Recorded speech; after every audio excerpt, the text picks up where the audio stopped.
Oftentimes, the key ingredient of a memorable gaming experience is a strong selection of characters.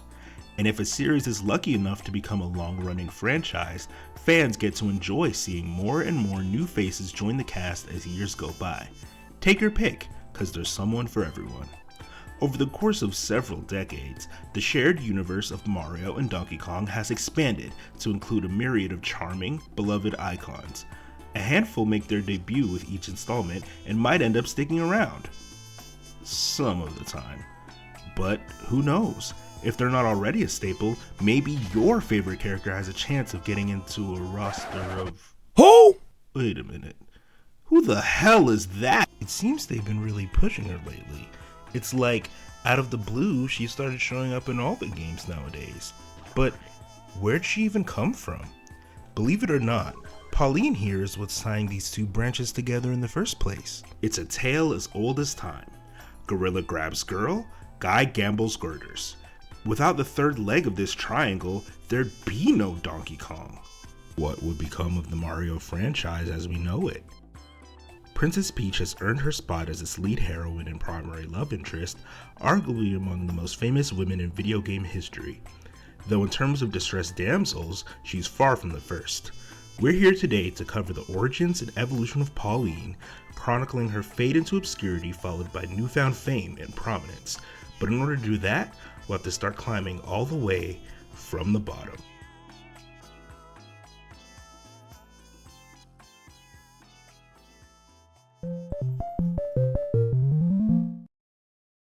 The year is 1981.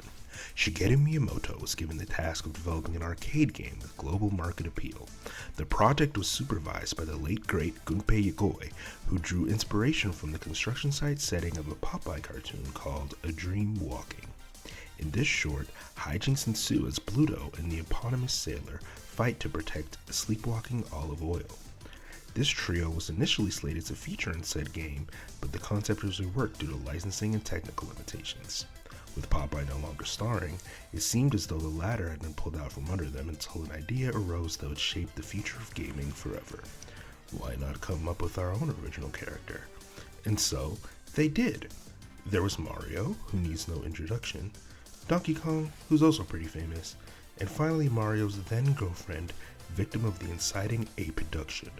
The New York-esque city backdrop combined with a familiar premise turned the story of King Kong on its head, becoming a whimsical and iconic hit for the ages. While the nickname Jumpman fuels the misconception that Mario is a separate entity, this has never been the case considering just how often his identity is clarified. With Mario from Donkey Kong, his brother Pauline would go on to suffer the same fate, as dubious sources suggest a distinction between her and someone called Lady. However, manuals, interviews, character in the game, Pauline, which was actually taken from my girlfriend's name, and so she eventually became my wife, so effectively Pauline's named after my ex-wife. and merchandise as early as 1982 confirmed Pauline had always been her name. Interestingly enough, along with a cancelled Famicom title, these were among the first depictions of her as a singer in a band. Go ahead and put a pin in that. She'd retained this name in other media outside the game's canon, like the Saturday Supercade cartoon. In the Donkey Kong segments of the show, these versions of Mario and Pauline apparently worked together in the circus, teaming up in pursuit of the titular primate. By the way, for those unaware, Pauline's first kidnapper as seen here is not the same Donkey Kong that leads the Country series and co-stars alongside Mario and friends. The name was passed down to him by Cranky Kong, whose defining trait is yammering on about the olden days. Some have gone through frankly insane mental gymnastics to justify it as mere symbolism. Commonly accepted that Cranky is arcade DK, but really, what evidence do we actually have of this? Sure, the opening of Donkey Kong Country shows us Cranky Kong on top of a girder playing the original arcade theme, but that's vague and implies. Doesn't mean Pauline. He doesn't say Pauline. He doesn't say that he was involved in this particular incident many different maidens. Sure, perhaps one of these maidens was Pauline, or perhaps none of them were. They were simply following normal human lifespans, which I prefer, by the way. Shorter lifespans is kind of sad, but one to think about that is that Cranky is the original Donkey Kong is just a funny jab at the outdatedness of arcade machines. Fluctuates how old Donkey Kong arcade is, but I still don't buy that Cranky is actually the guy. But perhaps this kind of side-scrolling running and jumping is a form of performance art in this universe. You really think someone would do that? Just go on the internet and tell lies? But it remains evident that the intention of his character is to represent an aged arcade DK. As Cranky's grandson, yes, grandson, the DK we know and love today is actually third of his name. While many are attached to the idea of a grown-up DK Jr. living on into the present day, Cranky's complaints about newfangled graphics wouldn't make nearly as much sense directed at Jr. If he's so old, how come Mario and Pauline haven't aged a day? I think this gave folks the idea that Jumpman and Lady were Mario's parents, and Pauline is like his sister or cousin or something? Or she's actually his mom? I don't know. I guess the idea of so many generations of Kong passing by so fast could be awkward to consider at first, but just think of the rapid rate at which apes reach maturity. Look at how fast Junior and Tiny grew up. I could spend all day unraveling the web that is the Kong family tree, but I won't. Amid countless ports and alternate versions of Donkey Kong, Pauline's appearance would shift ever so slightly, but generally she'd appear sorta strawberry blonde with a pink or red dress. For a brief period prior to the introduction of Princess Peach, Pauline played a similar role as Mario's primary female companion in early Famicom titles like Pinball and Family Basic. Pauline would make another major reappearance until 1994's Donkey Kong for the Game Boy. Reimagined as a scarlet-clad brunette diva, this set the tone for her design going forward. She actually managed to show up with her new look in the one-off Donkey Kong Jungle Action Special, which covered recent and upcoming games of the time. In the comic, A Blast from the Past, Cranky Kong is approached by a reporter who interviews him about the last time he'd seen Pauline. He then goes on to reminisce about his days in the city, where much like Peach, Pauline was fed up with the constant kidnappings and eventually sold the story to the media. A furious and offended Cranky aims to set the record straight, but since the magazine only lasted one issue, I guess we'll never know Pauline's dark secret. This didn't really have much to do with anything I'm talking about, I just thought it was neat. Anyhow, in this game, Pauline is kidnapped again in what first appears to be a repeat of the arcade original, but sprawls into a chase across numerous worlds. As clarified in an interview with Miyamoto, Mario and Pauline would ultimately break up, seeming to have split sometime after Mario started having a thing for the princess. Winding up somewhere in the Mushroom Kingdom, Mario finally confronts DK and his son, rescuing the fair maiden once and for all. Okay, not really, but she'd be safe for quite a while. I wonder what she did with all that extra free time.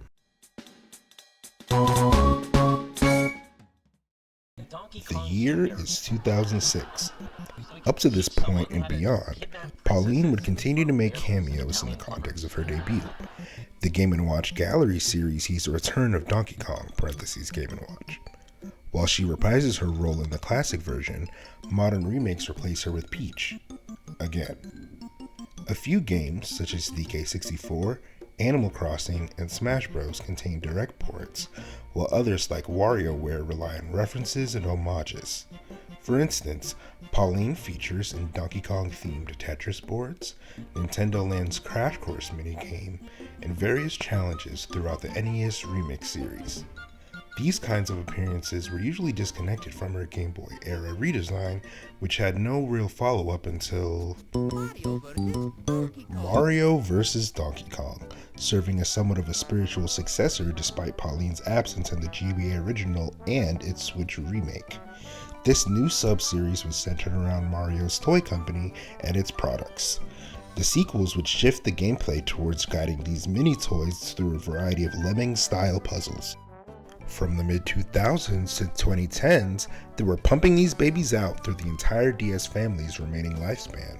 While I personally never grew up on this series, I do have distinct memories of seeing this box art on store shelves, not curious enough to pick up the game for myself, but still wondering about this lady here. What the hell is... I hate to say it, I hope I don't sound ridiculous. I don't know who this man is. Sorry to this man. At this stage of Pauline's career, she was kind of around, but no one really acknowledged it. Despite her importance to overall Nintendo history, she was relatively minor, all things considered. A sticker here, a trophy there.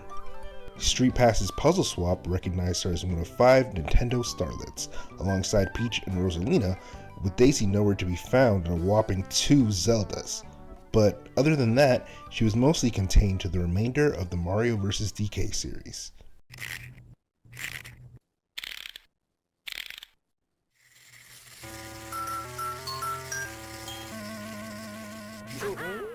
March of the Minis begins with the grand opening of a new theme park.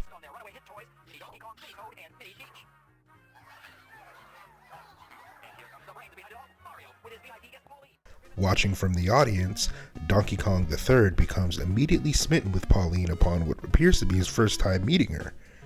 When it turns out she prefers the toys in Mario's likeness rather than his, he grabs Pauline in a rage and carries her to the roof. After a long series of battles and puzzles, Mario arrives at the top to discover a safe Pauline and remorseful DK, whose gift is finally accepted. In subsequent titles, Donkey Kong continues to lose his temper for various reasons. In Minnie's March Again, the theme park announces an expansion, but he's too late to get a ticket and takes out his frustrations on Pauline. This time, it's eventually revealed to have been a test run organized by the two, but she's not so lucky in the next game, Miniland Mayhem, which sees the introduction of Pauline toys given out to the first 100 guests of another park they've opened. I have to take this moment to say, the voice acting in these games was fucking crazy. To this day, we have no idea who's responsible for these portrayals, but she shuffled through a couple of different voices like this one. In any case, rent was due, and she deserves her flowers. From this game onwards, mini Paulines can be unlocked, which is the closest thing she has at this point to being playable. How can she afford to replace all these ripped dresses?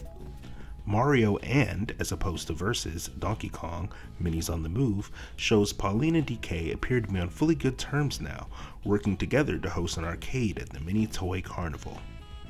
In the next game, Tipping Stars, she's seemingly kidnapped for no reason at all, until it turns out once more to be a ruse.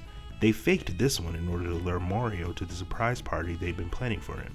It'd be her final appearance in the series, as Mini Paulines are the only toy absent from Mini Mario and Friends Amiibo Challenge. Go figure. This would officially mark the end of Pauline's revival, but she wouldn't stay left behind for long.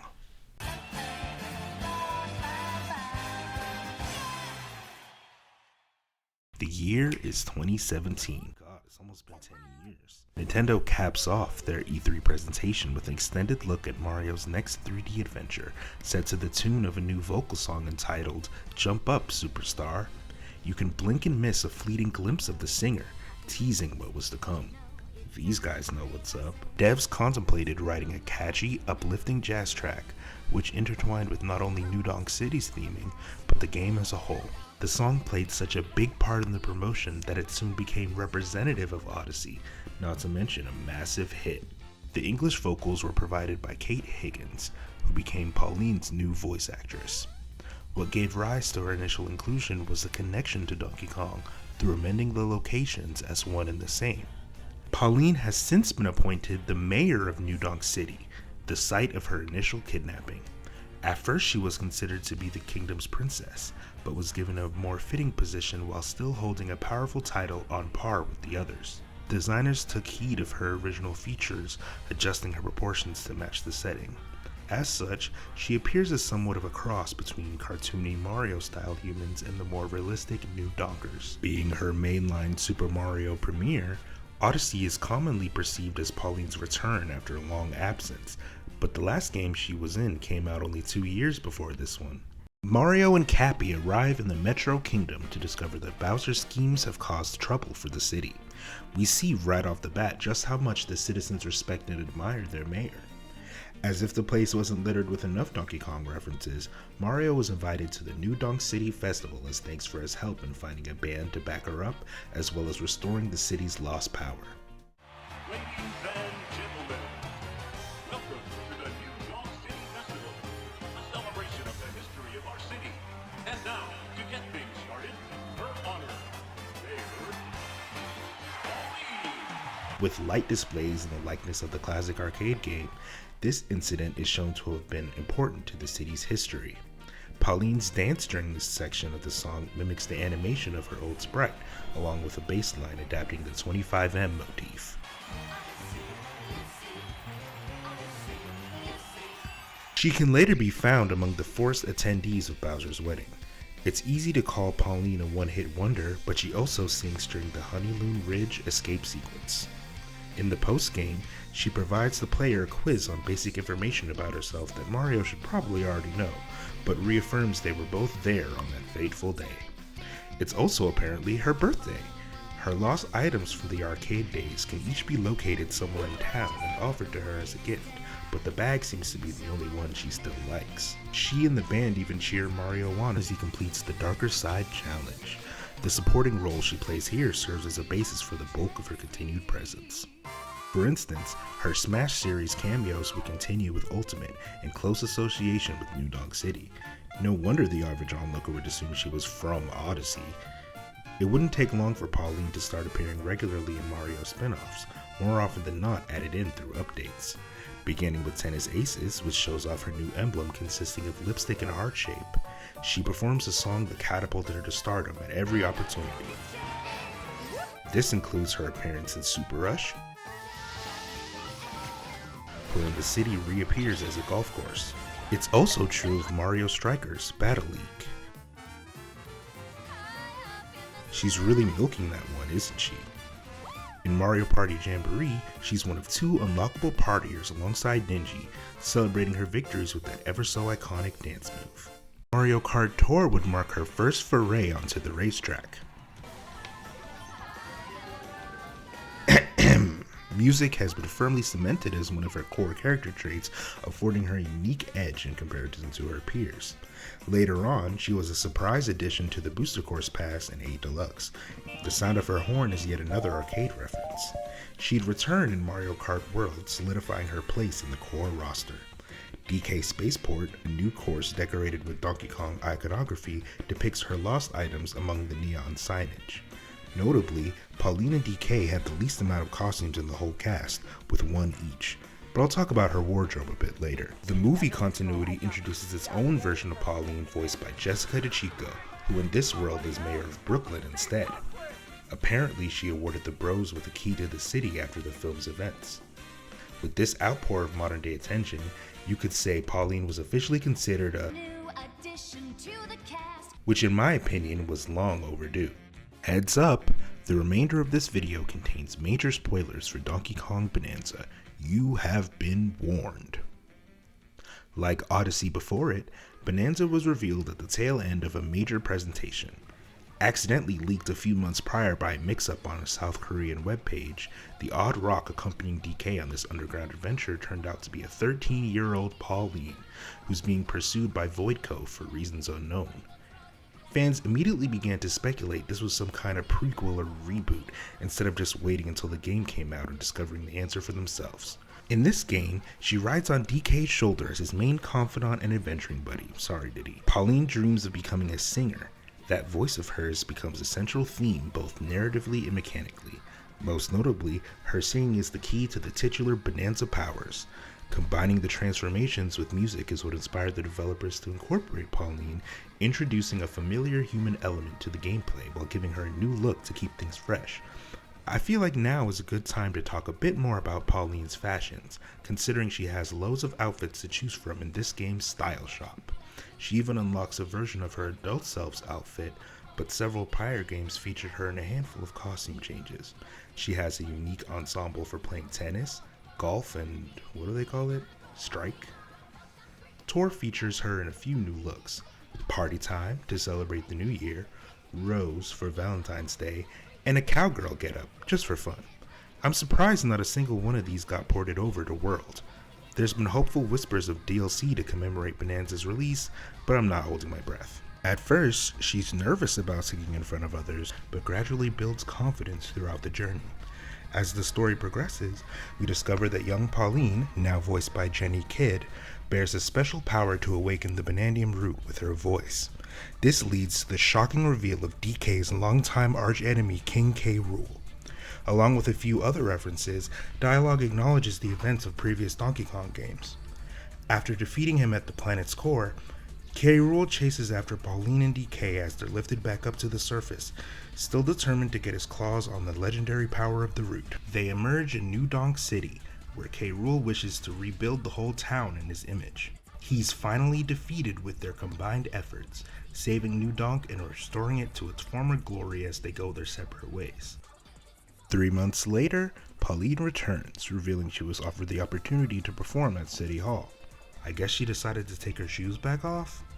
With the help of the elders, she's able to come up with a new song. Well, not so new. In any case, the deeply polarizing mystery of her youth is never acknowledged despite everything else the game presents to us. Even if it seems they're taking the plot in a new direction, it still stands to reason that Pauline remains an iconic character with a storied history, playing an essential part in the roots of a massive video game empire, all inspired by those arcade classics. What exactly does this mean for her identity in regards to everything we've gone over in this video? I don't know. It's not my job to figure that stuff out. Peace.